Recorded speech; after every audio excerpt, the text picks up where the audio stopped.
ಅದೇ ಹೊಸ ವಿಚಾರ ಏನಲ್ಲ, ನಾನು ಅದನ್ನು ಮುಚ್ಚಿಟ್ಟಿದೆ. ಭಾಳಷ್ಟು ಜನ ಈ ವಿಚಾರದಲ್ಲಿ ತಮ್ಮದೇ ಆದಂಥ ಒಂದು ತೀರ್ಮಾನದಲ್ಲಿದ್ದಾರೆ. ಬಟ್ ಅದಕ್ಕೆಲ್ಲ ನಾನು ಎದುರೋನೂ ಅಲ್ಲ, ಅಂಜೋನೂ ಅಲ್ಲ, ಪ್ರಶ್ನೆ ಬೇರೆ. ನಾನೇನು ಅದಕ್ಕೋಸ್ಕರ ಇದು ಮಾಡೋದಲ್ಲ. ಅವ್ರು ಹೇಗೆ ಏನೇನು ಮಾತಾಡಿದ್ದಾರೆ ಮತ್ತೊಂದು ಅದೆಲ್ಲ ನನ್ನ ಹತ್ರ ದಾಖಲೆ ಇದೆ. ಸೂಕ್ತ ಸಮಯದಲ್ಲಿ ಅದನ್ನೆಲ್ಲ ಬಿಡುಗಡೆ ಮಾಡ್ತೀನಿ, ಪ್ರಶ್ನೆ ಬೇರೆ. ಅದಕ್ಕೆ ನಾನೇನು ಬೇರೆ ವಿಚಾರ. ಆದರೆ ಒಂದು ನಿರೂಪಣೆ ಆಗಿದೆ. ನಾನು ಏನು ಆರೋಪ ಮಾಡಿದ್ದೆ ಅದನ್ನು ಜಿಲ್ಲಾ ಮತ್ತು ರಾಜ್ಯದ ತಂಡ ತನಿಖೆ ಮಾಡಿ ಭೂಗಳ್ತನ ಆಗಿರೋದನ್ನ ಒಂದು ಹಂತಕ್ಕೆ ಪೂರ್ಣ ಪ್ರಮಾಣದಲ್ಲಿ ನಿರೂಪಣೆ ಮಾಡಿಲ್ಲ. ಒಂದು 50% ಹತ್ತಿರ ಕಾರು ಬಂದಿದ್ದಾರೆ. ಈಗ ಇನ್ನೂ ಇದೆ, ಅದರಲ್ಲಿ ಫೇಕ್ ಡಾಕ್ಯುಮೆಂಟ್ ಕಥೆಗಳು ಇದ್ದಾವೆ. ಪೌತಿ ಖಾತೆಗಳ ವಿಚಾರಗಳು, ಇದು ಪೌತಿ ಆಗಿರೋರ ಜಮೀನುಗಳು ಕೂಡ ಖಾತೆ ಹೋಗಿದ್ದಾವೆ.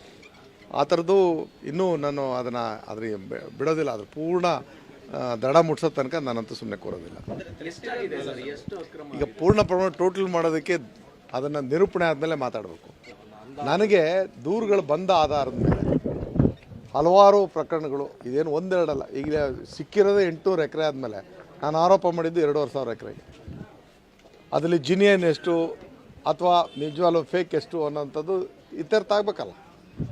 ಒಂದು ಅಂಶ ನಾನು ಹೇಳ್ತಾ ಇರ್ತಕ್ಕಂಥದ್ದು, 800 ಎಕರೆ ಸಿಕ್ಕಿರ್ತಕ್ಕಂಥದ್ದು ಸತ್ಯ ಆಗಿದೆ. ಈಗ ಅದಕ್ಕೆ ಸಂಬಂಧಿಸಿದಂಥ ಅಧಿಕಾರಿಗಳ ಸಸ್ಪೆಂಡ್ ಆಗಿದೆ.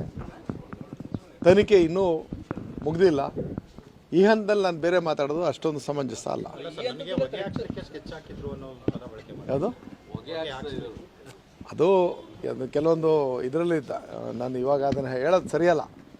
ಎಲ್ಲಿ ಮಾತಾಡಿದರೆ, ಹೇಗೆ ಮಾತಾಡಿದರೆ, ಅಥವಾ ಯಾವ ಮೆಸೇಜಲ್ಲಿದೆ, ಅದೆಲ್ಲ ನಾನು ಸೂಕ್ತ ಸಂದರ್ಭದಲ್ಲಿ ಮಾತಾಡ್ತೀನಿ. ಈಗ ಈ ಸಕಾಲ ಅಲ್ಲ ಅಂತ ನಾನು ಸುಮ್ಮನೆ ಅದನ್ನು ಈಗ ಯಾಕೆ ನಾನು ಮಾತಾಡಲಿ. ನಾನು ಆ ದಿನಕ್ಕೆ ನಾನು ಪ್ರಕಟ ಮಾಡ್ತೀನಿ.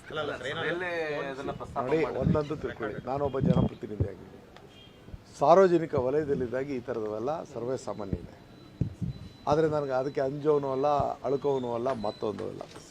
ನಾನು ಸಾರ್ವಜನಿಕ ಮಹತ್ವವನ್ನು ಎತ್ತಿಡಿದಿರ್ತಕ್ಕಂಥ ಸರ್ಕಾರಿ ಆಸ್ತಿ ಸಂರಕ್ಷಣೆ ಮಾಡ್ತಾ ಇದ್ದೆ. ಇದರಲ್ಲಿ ನನ್ನ ಮೇಲೆ ಇಲ್ಲ ಸಲ್ಲದ ಏನೇನೋ ಆರೋಪಗಳೆಲ್ಲ ಬರ್ತಾ ಇದ್ದಾವೆ. ಬರಲಿ, ನನಗೇನು ಅದಕ್ಕೇನು ಅಜ್ಜೋದಿಲ್ಲ.